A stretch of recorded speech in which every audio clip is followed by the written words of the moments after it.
அனைவருக்கும் வணக்கம். அடுத்த ஈரடி ஊக்கமும் உணர்ச்சியும் ஒளி தரும் ஆக்கையும் ஆக்கமும் அருளிய அருட்பெரும் ஜோதி.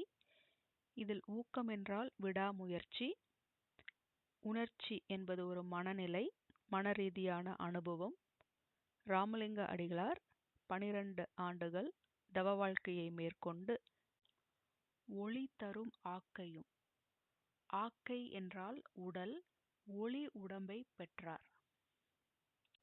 ஆக்கமும் அருளிய அருட்பெரும் ஜோதி என்றால் ஆக்கம் என்பதற்கு பல பொருள் இருந்தாலும் இங்கே சித்தி வல்லபம், பல ஆற்றல்களை இந்த அருட்பெரும் ஜோதியை கண்ட பிறகு பெற்றார்.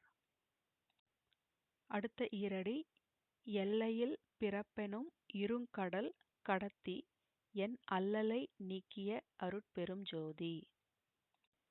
எல்லையில் என்பதை எல்லை இல், எல்லை இல்லாத என்று பொருள் கொள்ள வேண்டும்.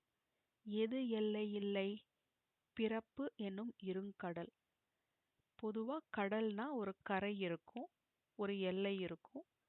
பிறப்பு என்னும் கடல் இருண்ட கடல், கரை இல்லாத கடல்.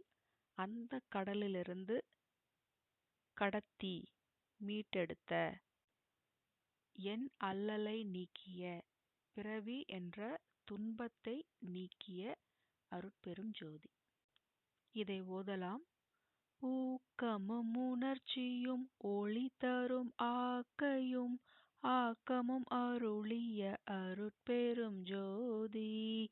எல்லையில் பிறப்பெனும் இருங்கடல் கடத்தி என் அல்லலை நீக்கிய அருட்பெரும் ஜோதி.